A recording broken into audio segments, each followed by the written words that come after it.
past my good afternoon. Welcome to Mannin Line on Manx Radio. Today, talking about onshore wind. Manx Utilities Board have endorsed a recommendation to progress Eristane and Scard to the environmental impact assessment and design stage. Based on the initial assessments undertaken by Wardell Armstrong, Manx Utilities say this appears to offer the best value to the electricity consumers of the Isle of Man, with the lowest environmental impact compared to other option sites. Well, today on Manx Radio,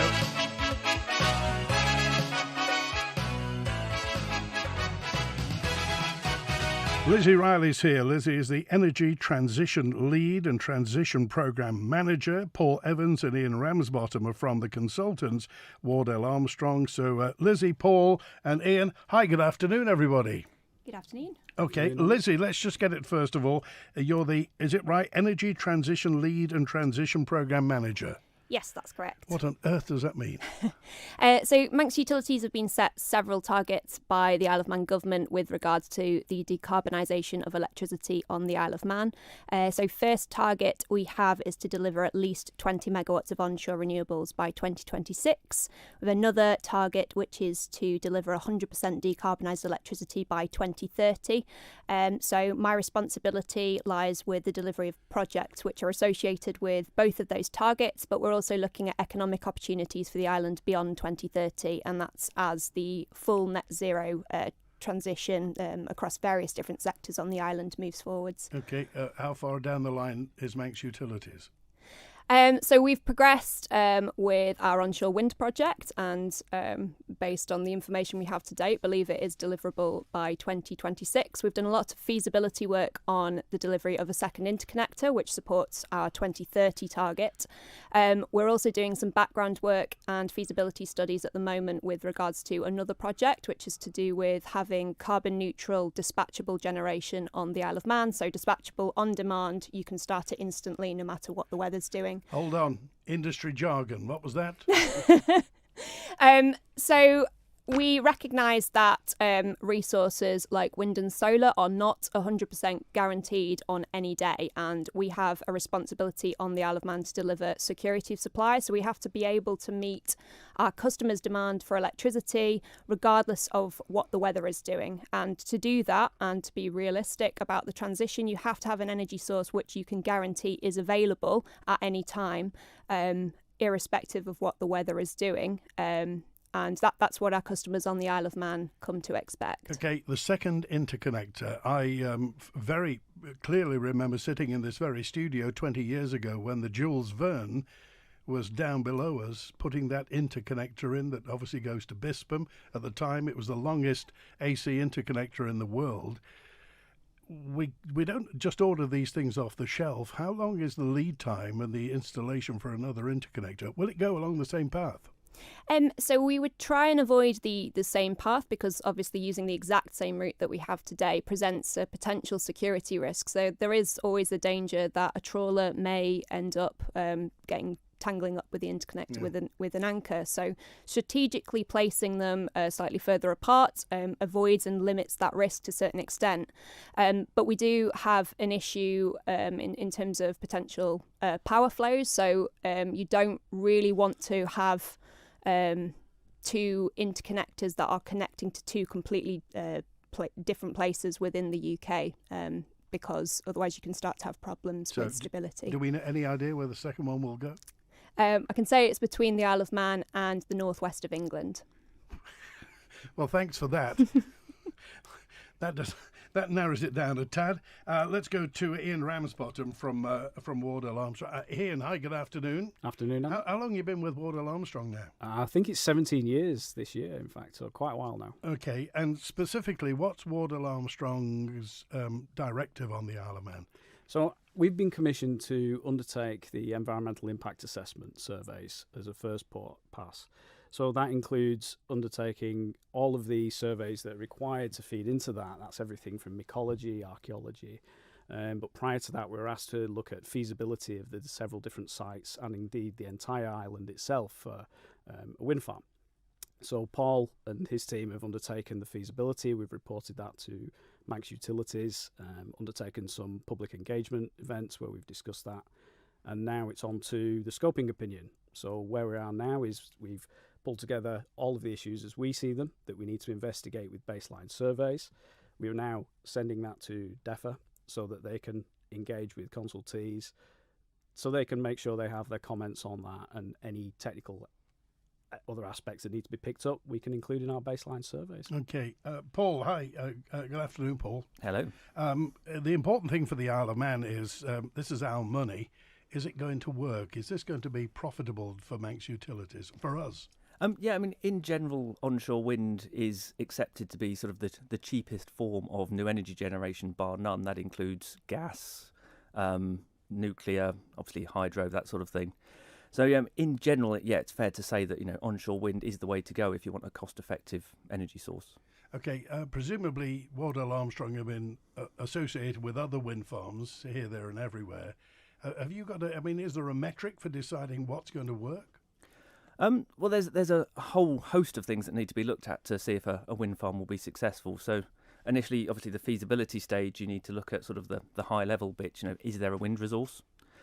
Which it's fair to say on Ireland you definitely have an excellent wind resource. It's one of the strongest in the UK, on a par with sort of other islands, so Scottish Islands, Shetland, Orkney, those sorts of places.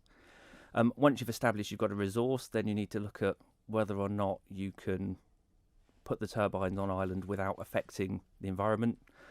So initially the feasibility would look at things like designated areas.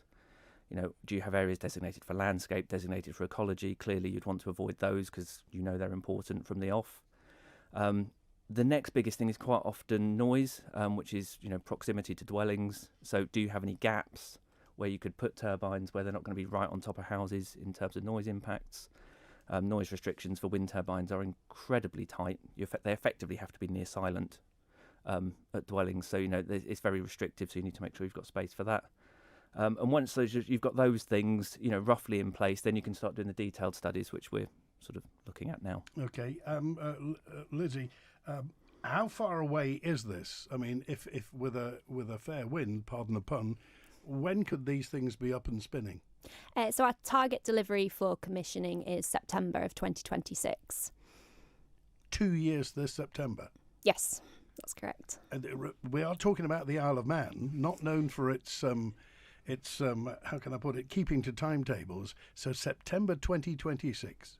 Yes, that's correct. So we are on target at the moment for that delivery, but one of the challenges that is outside of our control is the planning application, and we're due to submit that in January of next year. We're assuming a 12-month window for planning before we can do anything, and it's only if we were to get planning approval that we would then proceed. Okay, let's go to the lines. And Bonzo, hi, you're live with Lizzie and Paul and Ian from Manx Utilities and Wardell Armstrong. Hi, Bonzo. Hi, Andy. Yes, and hi, Lizzie and Paul and and other from Ian. Ian. Sorry, Wardell Armstrong. It's this virus that's been getting me down, I'm afraid, which is why I haven't phoned in for a couple of weeks because I haven't had a voice to phone in with. Well, you're welcome back. Well, yeah, thanks. So whilst it still holds out, I'll be quick about it. 4 questions, really. 4 fact-based questions. I'll try not to sound too much like Jeremy Clarkson here on Who Wants to Be a Millionaire. But, A, how much will the wind farm cost to construct? B, how much will it cost to run annually?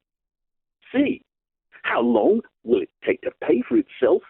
And D, how much is it calculated to reduce electricity prices on the Isle of Man by 2030? Would you like to phone a friend? Yeah, no, I think we'll phone Lizzie first of all. Did you get all those, Lizzie? Yes, just about, I think.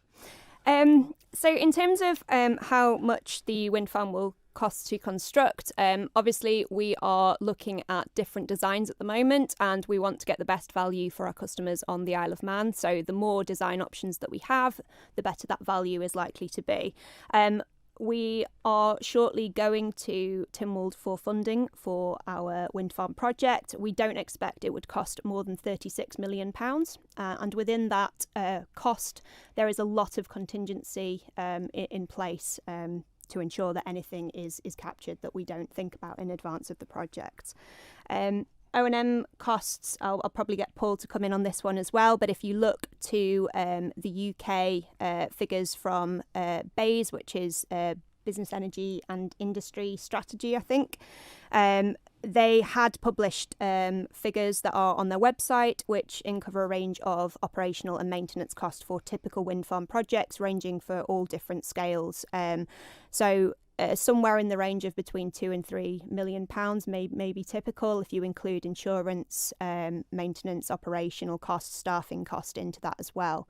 Payback at the moment is a tricky one. We're expecting that the wind farm, assuming that the performance is delivering what we expect it to deliver, it could generate up to a third of electricity on the Isle of Man each year. So the figures that are published in our annual reports for how much we spent on gas are in the public domain, and you could look at those figures and offset a third of the money we spent on gas. It's not quite as clear cut as that, because we start to impact the efficiency of the existing assets and we can't quite run them in the same way. So it's not quite that clear cut. But based on existing annual reports and the information within those reports, payback could be between 2 and 4 years. And I think electricity prices, if we're looking ahead to 2030, it's so uncertain at the moment where gas prices are and where imported electricity costs are, where we would be sitting in 2030. There is a report published on our website already, which is by a company called WSP, and that report suggests that providing we don't have greater than 40 megawatts of renewables on island, that there would be a reduction in price by 2030. But as I say, it's far too uncertain to commit to that at this stage. Okay, and you wanted to throw one to Paul. Which question was it to Paul? Just to come in on the O&M costs. What's O&M? Operations and maintenance. Okay, Paul? No, that's fine. Yeah, on operation and maintenance, obviously that will be partly dependent on exactly which turbine manufacturer ends up being selected, which will be part of a competitive tendering process. So there is a bit of variability in the range of O&M costs that we're looking at the moment, so we're having to use industry averages to calculate that. What's the difference between turbines? Well, different turbine manufacturers have different ways they operate their O&M. So some manufacturers will charge you an amount per unit of electricity generated, for instance, which then incentivises them to make repairs should they break down in some way. Other manufacturers have more of an insurance-backed scheme, which you then pay for sort of over a long period, but it's equal amounts. Others have a sliding scale. So it's very different. Each manufacturer has a different way in which they operate their operations. That'll be for Manx Utilities to decide, presumably. Yeah, so there'll be a tendering process, and then effectively that whatever system works best for Manx Utilities and the island will be the one that's selected. Because, I mean, there have been all sorts of rumours around the island, Lizzie, that stuff's been ordered already. Has anything been ordered already? No, I can categorically say we haven't ordered anything with regards to the wind farm at this point in time, other than the environmental impact assessment and survey work that we're doing to date. In order to deliver the project by 2026, we may be required to place a deposit down on wind turbines at some point within the next year, and that is to secure a manufacturing slot. So that doesn't necessarily mean you've already bought and you've already manufactured the turbines. It's just ensuring that you've got that capacity booked in place. We wouldn't be looking to place the full manufacturing order unless we got planning permission. Bearing in mind that we ordered a sea terminal in Liverpool that was going to cost £36 million. It's now up to £90 million at the moment. I mean, what are the guarantee that these costs aren't going to run away with themselves? So we are fairly risk averse at Manx Utilities, and the projects we have delivered to date have not significantly overrun that since certainly in the last 10 years across all of our utility services. We have, as I said, built in a lot of contingency factors within to that to cover, and we've taken the worst case scenario of the worst case scenario for all of our costings. We've also employed a cost consultant alongside who's verified the costs, and we've got Paul, thankfully, and Paul's experience and backing of how much these projects typically cost within other remote islands in the British Isles. And if you want to have a look at the most recent CFD auction round for onshore wind for remote islands in the UK, and bearing in mind they've got profit margin applied to it, which we don't have a profit margin in any of our costs. They are very comparable with the types of costs we're expecting per kilowatt hour. Okay, Jeremy, sorry, Bonzo. Well, so nowhere near the 60 million, I think it was, that Julian was claiming last week or the week before. Lord knows what Eddie seems to think that they will cost. But yes, I mean, when you look at the figures, it is, well, astonishingly for a Manx project value for money. Okay, all right, thanks, Bonzo, and I hope you continue your recovery. Thanks. All right, thanks for calling today. Just to come back to this, Paul Evans from Wardell Armstrong. You say there are various options whereby maintenance and stuff can be factored in. We won't be left to fend for ourselves once these things are up, will we? No. Like I said, it'll be part of a contract, that'll be made with the turbine manufacturers up front, and that'll be part of a competitive tendering exercise. Quite often now, turbine manufacturers are offering sort of 15, 20, even 25-year warranties on their equipment, right, as part of an O&M agreement. So, we would be looking for a very long-term agreement, and hopefully that would involve, having engineers very close nearby, should anything happen or go wrong. When you say nearby, would that mean resident on the Isle of Man? That is the hope, but not guaranteed at this point, but that is the hope. Okay. So, Lizzie, just to confirm, Eristane and Scard, is that the only contender at the moment? Is it Eristane and Scard or nowhere else? Certainly for delivery of an onshore wind farm in 2026, it's the only option on the table. Okay, Julian's with us now. Hi, Julian. You're live with Wardell Armstrong and Manx Utilities. Hi, Andy, and hello to your guests. Hello. Hello. My ears were burning. I heard my name mentioned with Bonzo. Right. I've got a few questions. One is to do with the payback time.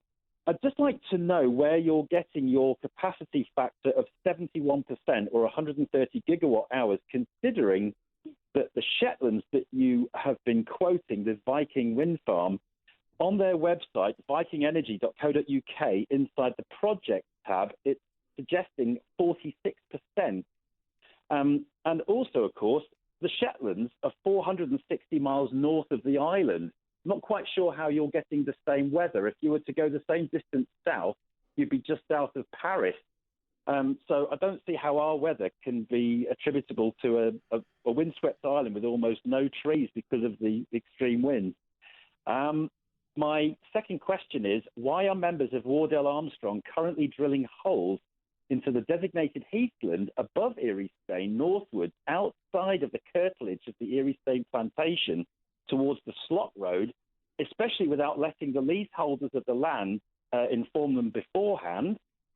And also, at the moment, why are several different operations happening at the same time on the site? You've got the SODAR wind measurement sounding device, you've got the drilling going on, which is in some ways cross-interference, and I understand there's bird observations going on as well.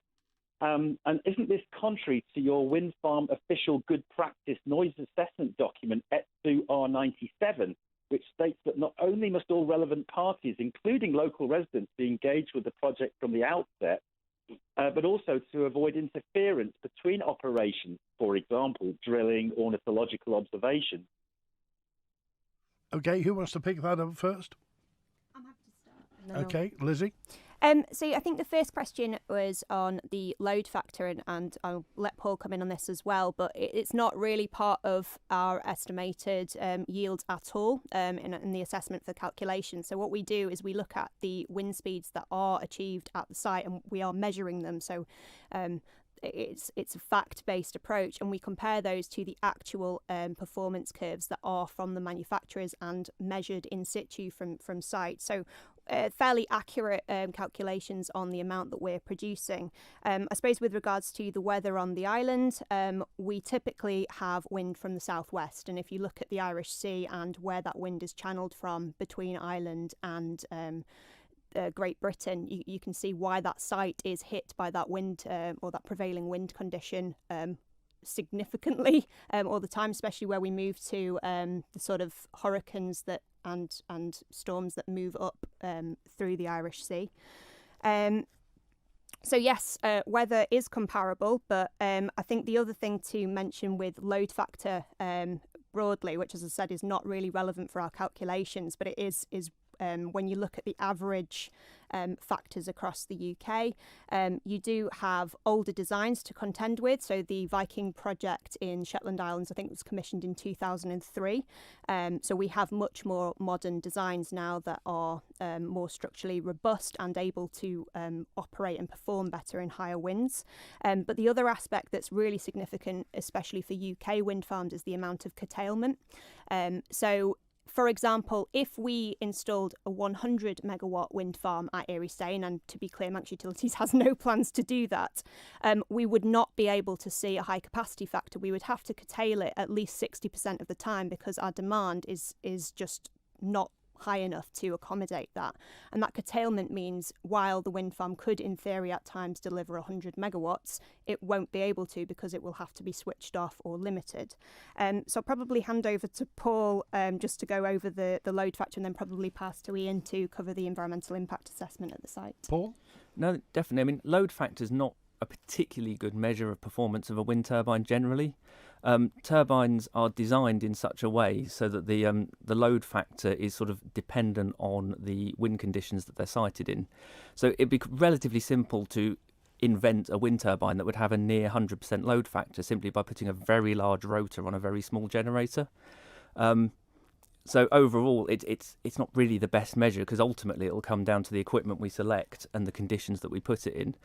Like Lizzie said, it makes a lot more sense to look at the actual wind conditions, which we're up there monitoring, and then comparing those to manufacturer specifications, and then taking into account other things such as turbulence, losses due to interactions between the turbines, that sort of thing, and coming up with a calculated energy yield number. Okay. Ian Ramsbottom? Yeah, so to come on to question 2, which is the drilling on the heathland. We're currently drilling on a pathway, and that's one potential access to the site. And as for that, we haven't announced this to the local residents. What we did have to do was delay this till just recently because we needed a licence from the Attorney General to do this work. So we're confident that ourselves and Manx Utilities have done the correct thing there. Now, tenancy agreements will be through, I think it is DEFA, and the local tenants, so hopefully they've been informed. But I know that some of our staff spoke with the residents yesterday, so hopefully that's all. Okay, Julian? As far as the load factor or capacity factor, you're using that as a sales pitch to get to say that a third of the island's electrical usage will be covered by the turbines. But you're saying 71%. Shetland, which is way windier than we are, I mean, it's in the top of the North Sea and the North Atlantic.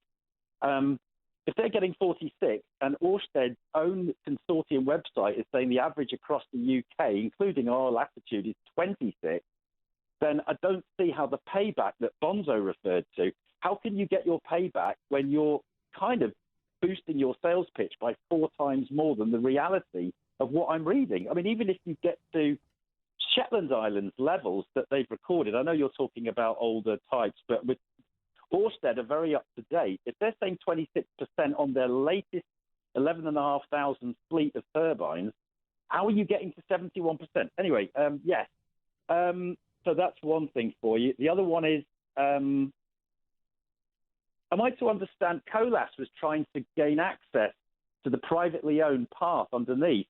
Does that infer that Colas have already been awarded a contract to do all the road building towards the turbines? Okay, Lizzie? So to take your last point, we have absolutely no contract with any construction organisation at that point, but I do believe that Colas actually operates the quarry within the plantation itself, so they would have a right of way, but nothing to do with us. And again, just to capture the comments on load factor, the turbines you're talking about with Ørsted, just to take that off, as I said, they are limited by what the output that can be delivered because of demand. So particularly with projects that are commissioning at the moment with National Grid, they are requesting that operators dial back their output. They have constraint payments that are awarded to limit the output of turbines, simply because the network will not at all times be able to carry that amount of power. So there's a massive upgrade project going on in particularly the northwest of England at the moment to help transport that amount of power. So if you're an operator, while in theory you might be able to deliver a higher capacity factor, it will be curtailed. So that impacts directly the capacity factor. But to be clear, Manx Utilities figures and our estimates do not take into account the load factor or capacity factor at all. It's based on actual output versus the wind conditions based on performance curves provided by manufacturing. So load factor and capacity factor isn't used at all in any of the calculations. OK, we've got to leave it there, Julie. We've got lots of people to get to. Thanks, Andy. Cheers. Good to hear from you. Thanks for that. Just a couple of quick questions. Can anybody answer whether or not there's going to be storage for the electricity that's generated? If so, where's it going to be done, Lizzie?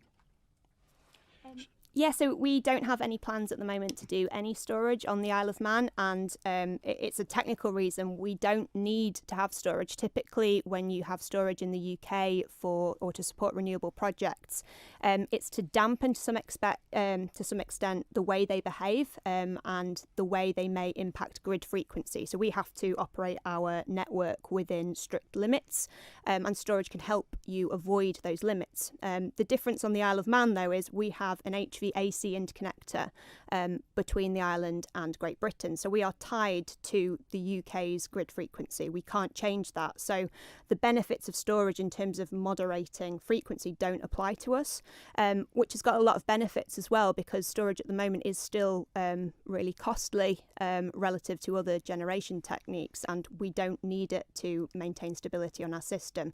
In fact, you would only really need it if you took the interconnector out of service, and we typically have operated on this island since it was installed with it out of service for less than 1 to 2% of the time. So really, really good availability on that asset. OK, a quick WhatsApp of 445 John B. Does the £36 million include ground and overhead works required to connect the wind generator to the existing distribution and transmission network? Yes, that's all inclusive and actually includes a portion of the work that Ian and Paul is doing at the moment. So all in cradle to grave costs. Lizzie Riley is the Energy Transition Lead and Transition Programme Manager from Manx Utilities, what we used to call the MEA, and Paul Evans and Ian Ramsbottom from the consultants Wardell Armstrong on Mannin Line till 1 today. We make oil heating easy with our range of services, whether it's our free smart tank monitoring systems or just our efficient all-island deliveries. Ellen Banning Fuels has it covered. Call us on 844 000 to find out more. It's good to talk. It's how we get things done. So when you apply for a personal loan from Black Horse, you'll get support from one of our relationship managers who's there to talk you through your application. You could borrow up to £50,000 with up to 7 years to pay it back, and you could receive your money within 24 hours of approval. Ready to talk? Go to blackhorseoffshore.co.uk to request a call back today. Finance subject to status. Applicants must be 18 or over.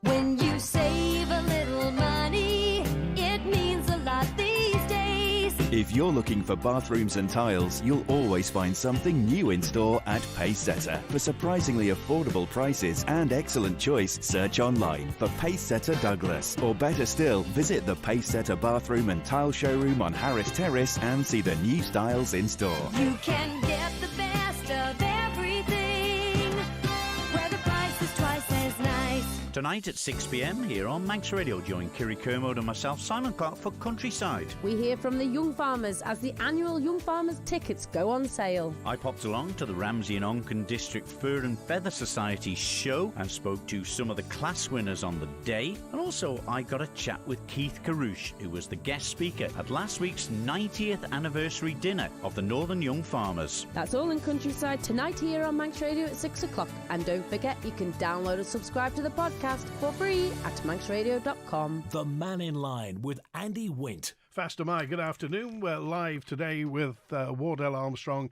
and Manx Utilities. And David, hi, you're live. Hi, Randy, and to the panel. Good luck, because I'm behind you all the way. Not you personally, but the development of it.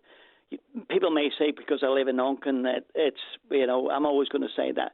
But these things need to be done for a community that's on the island. And I think one of the pitfalls, you may not disagree with me, and I know that you'll have to be careful on political statements there. You need to get this ready for an application and get it. And the Council of Ministers need to call it in to an inspector and have it laid out. The inquiry is going to last maybe 2 months, maybe more on that. I see that's going to be the biggest hole that somebody's going to dig for somebody when we have all the people in the Isle of Man have got a view, and we have all these experts that are going to tell us what to do. And at the end of the day, the inspector's going to say, well, what's your professional qualifications, Mr. Quirk? Well, I'm only a plumber. But you two or three there are experts, and we rely on experts whether you like it or not, and we should hold you to account. Okay, Lizzie, are you confident about the planning application? I don't think anyone could be confident about a planning application at this stage because we simply haven't finished the environmental impact assessment. But in terms of timescales, we are about to submit a pre-application for that planning shortly, and I'll probably hand over to Ian just shortly. I was just going to capture on the point about the community, in that I think David's absolutely right there. This is a project for the whole of the community, and while it is in one area of the island, it is benefiting the entire island. And Manx Utilities has a statutory obligation within the Electricity Act to deliver the best value to customers and the most economic electricity supply. And irrespective of any climate targets we've been set, we do now have a legal duty within our Electricity Act to deliver a project which produces the lowest cost to customer, and that is onshore wind at the moment. Ian Ramsbottom. Yep, so just to give some information on the EIA, we actually hold the IEMA quality mark, and one of the things we must do is ensure that what we provide... Sorry, EIA is... Environmental Impact Assessment. Okay. Sorry. One of the things we must do is ensure that what we provide is robust and covers every topic we can possibly consider in detail, so that when our environmental impact assessment is handed to the planning department for consideration, that they have all the facts. Okay. Simply, though, I mean, down in the southwest, a lot of people hate this idea, Ian. Yes, absolutely. We've had several stakeholder engagement things, and we're going to continue those in the summer. We want people to have their opinion. We want them to come to us with their concerns, because if they can be factored in and somehow mitigated in designs, we will do that. And yes, we accept that it's not always the most popular for everybody, but like Lizzie said, this is a nationwide project for the good of the Isle of Man, not just certain individuals. David? Don't forget about the East people. There's a lot of people living in the East, and they've positive views. Bye. Okay, thanks for calling today. We're talking about the obviously the social aspect of it: noise, landscape, visual ecology, energy. There's the airport, water, flood, air quality, and the whole geology of this. You must have a very full in tray, Ian. Oh, you wouldn't believe it. We have hundreds of people back in our offices working on this. We're drawing on all the expertise we have, including people like Paul. He represents the tip of the iceberg of what we can do. But yes, I have a very full in tray, and I think Paul and Lizzie share that problem at the minute. And the one point that comes up all the time is the killing of birds. Yes. So we're undertaking ornithology surveys. Wind farms have a potential to do that, and it's only right and proper that we assess what birds are at that site and where they migrate across the island.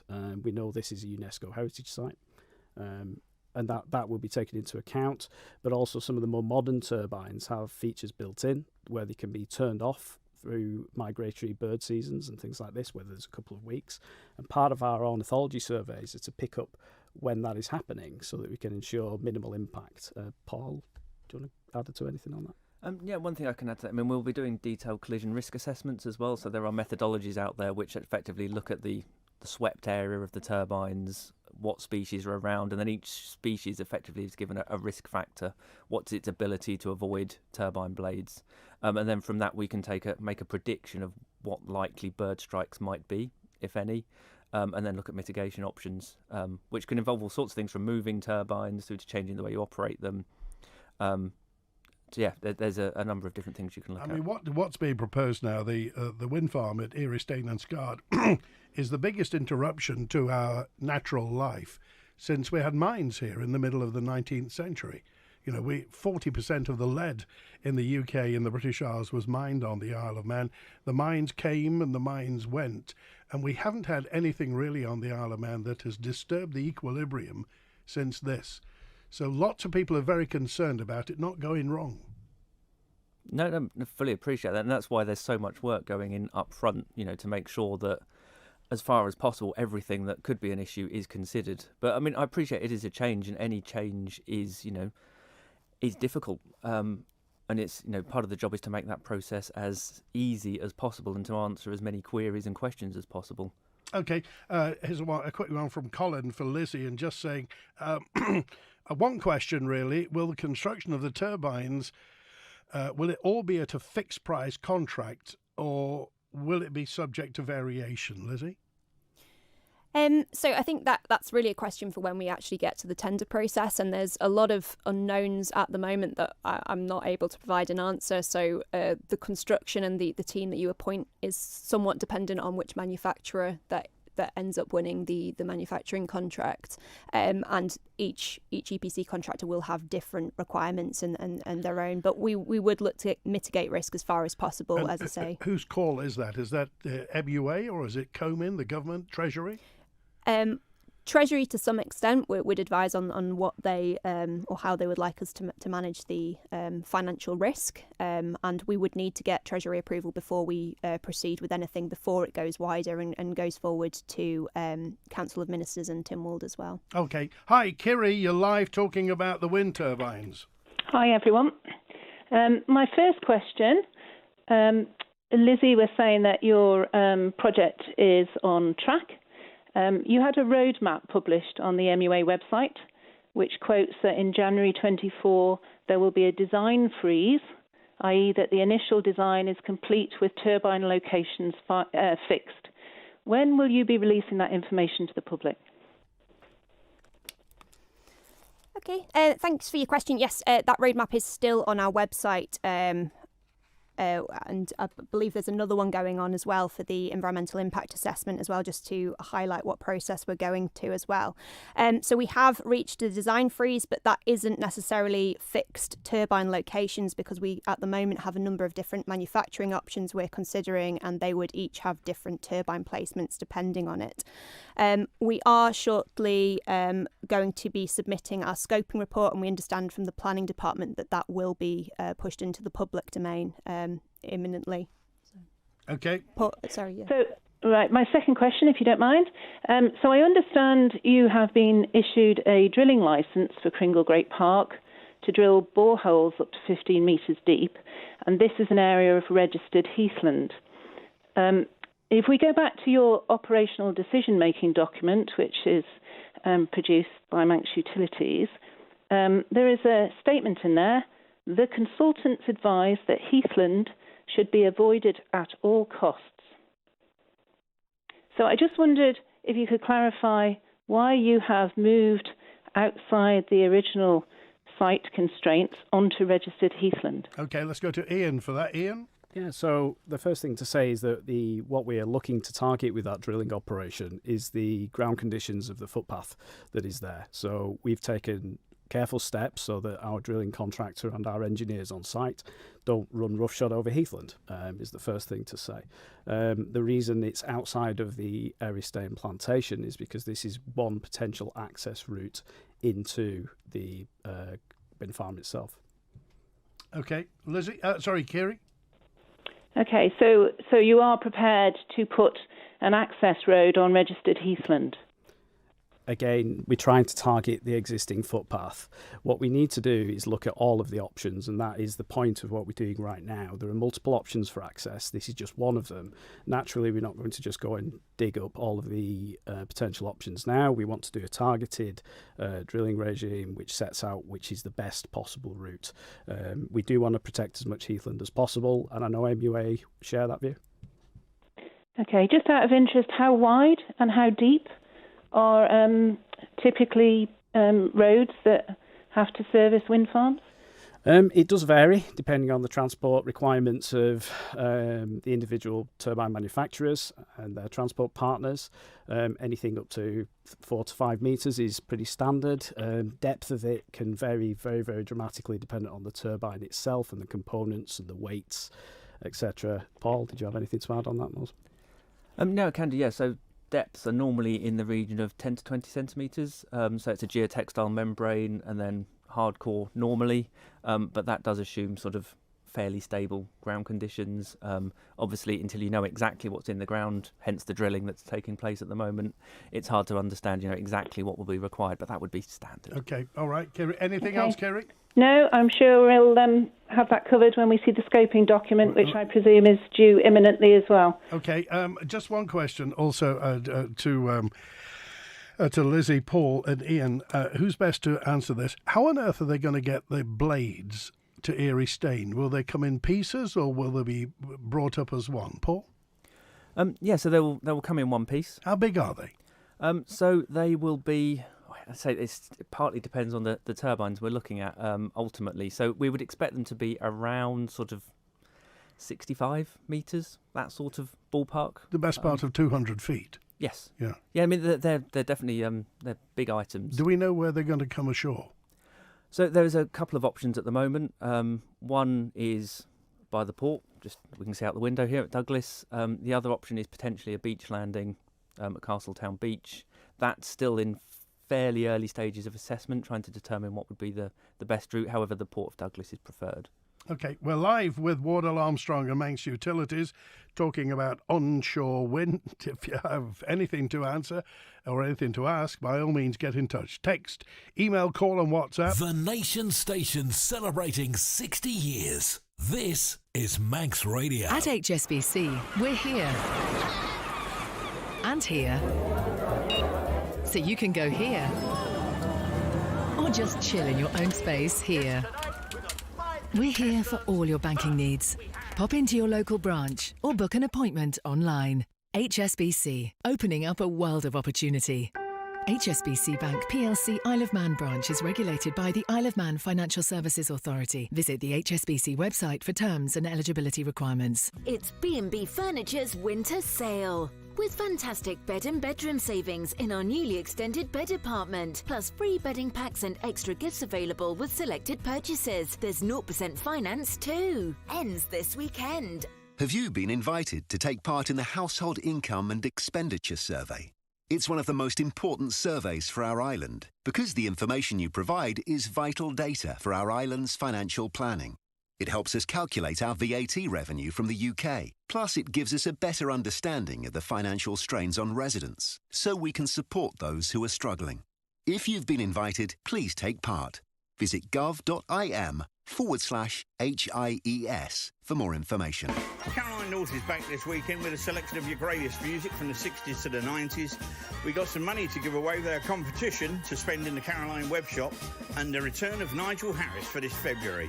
Join us live from the Ross Revenge along with Manx Radio here at Caroline North. Radio Caroline North, back on 648 and 1368 AM. The Mannin Line with Andy Wint. Talking to Lizzie Riley from Manx Utilities, Paul Evans and Ian Ramsbottom here from the consultants, Wardell Armstrong. Lizzie, one of the things in the middle of all this, and I say in the middle of all this, ordinary people, constituents, voters, taxpayers don't have the expert knowledge that you and your colleagues have. How on earth do we sort out misinformation, propaganda, people pitching for work? How does the public cope with this?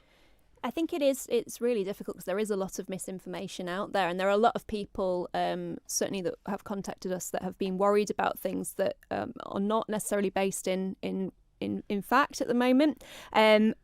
Typically, there's already a lot of information on our website, and that information has come from factual sources. We're not publishing anything that we don't agree with. ManxUtilities.im, by the way, that is. Yes, thank you very much. And we do have experts advising us on every stage of this journey. We wouldn't be going ahead if we didn't have that expert knowledge feeding into our process. Okay, and Wardell-Armstrong.com is the consultants who are we're talking to today, to Ian and Paul. Eddie, you're live with the onshore wind people. Hi, Eddie.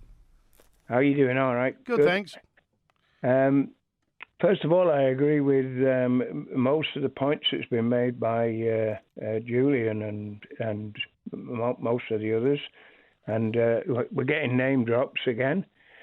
But first of all, I'd like you to know that regardless of what you do, the people of this area have done an awful lot of homework, and we actually just base things on facts.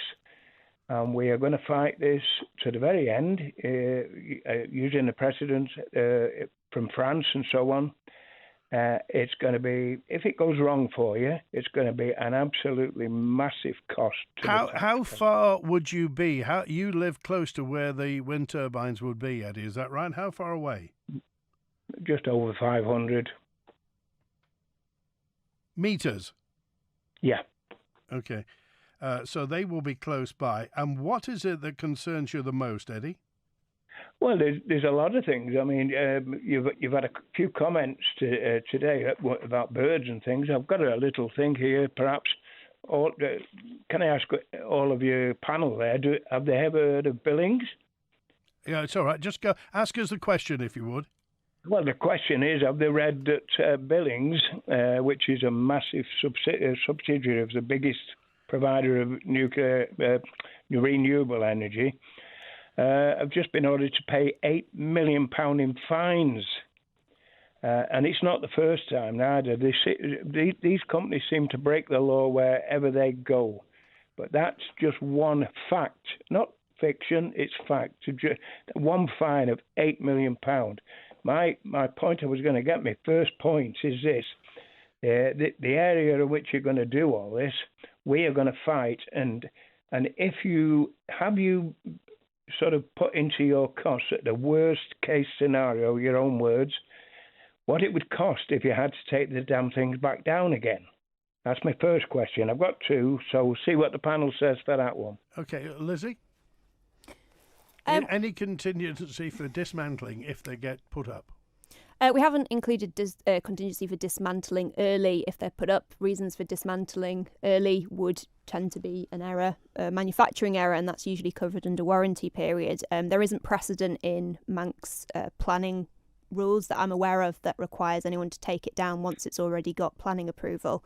But I am pleased to hear that it is really good to hear from residents in that local area what their concerns are, because whether you agree with the wind farm development or not, this at this point in time is the opportunity to feed into the process. And regardless, as I say, if you want the development to go ahead or not, we still have the ability at this point to modify the design and can at least mitigate some of the impact on local residents as much as possible. So we have the opportunity to do that. Okay, Paul Evans, do these things ever get taken down? No, again, it was very unusual for a wind farm to be taken down before the end of its life. In fact, quite a lot of the work we do at the moment is life extensions and repowers, so wind farms that have got to the end of their working life. So then the developers are going back to planning to either extend their life or to get new turbines installed on the same site. And typically, how long is a wind turbine's life? So the early ones were designed around a 25-year life. However, what we're seeing now with more recent designs, which is primarily due to the sort of increased robustness that's come about due to offshore wind turbines being developed, they're now looking at around sort of 35 years as a typical design life. Eddie? Well, that slightly avoided what I was trying to say there. The fact is that on health grounds and bird kill, they were ordered to take the things down. Go on to the second question. You've not got a lot of time left. Has your panel considered the similarity to places like Orkney, where the turbines that they put up there, the bases, have caused landslips and flooding, and again, an absolute disaster? Are you aware of that, Paul? I'm aware of a number of projects, particularly in Scotland on peatland, where there has been issues during construction. with peat slide. And one of the things we are looking at as part of our assessments, and in fact one of the things that's being looked at with the drill that's up there at the moment is there peat present and would it likely cause a problem? Okay, Eddie, we've got a dash, but I appreciate it, and it's not going to be the last time we'll talk about this. Thanks for calling today. I just want to get on to one question, Lizzie, and this is from WhatsApp at 969. With regards to noise impact, what's the minimum distance you can build the turbines from residential properties? So again, Paul probably will come on this as well, but it's not a minimum distance. The minimum distance that we've been looking at and quoting to when we were doing the feasibility studies is when you're trying to do a core screening process. So you typically look to stop at 500 metres when you're doing that core screening process. But the actual relevant point is we are trying to avoid the background noise level or the noise level of an adjacent property increasing beyond 35 decibel average once the wind farm is installed. Paul? No, that's right. So it's entirely a factor of the wind speed and the current background noise in an area. So the noise limits are 35 decibels or 5 decibels over the existing background. And that dictates the distance. So I've worked on projects where the background is very low, and you might see sort of 500-600 metres. I've also worked on projects which are next to motorways and main roads in the UK, where you've got turbines within sort of 200 metres of a property.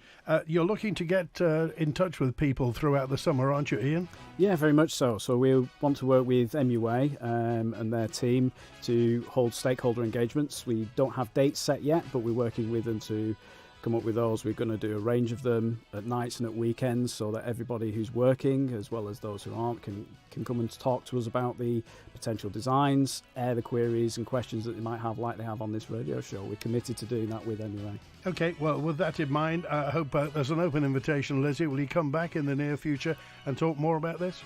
I'll have to clear it with Manx Utilities, but I'm certainly happy to. Manx Utilities, I'm sure. Alison, get onto it straight away. All right, thanks for being with us today. To Lizzie Riley, the Energy Transition Lead and Transition Programme Manager from Manx Utilities, and Paul Evans and Ian Ramsbottom from Wardell Armstrong. Back tomorrow, open line. WINT. I wish I had a better savings account.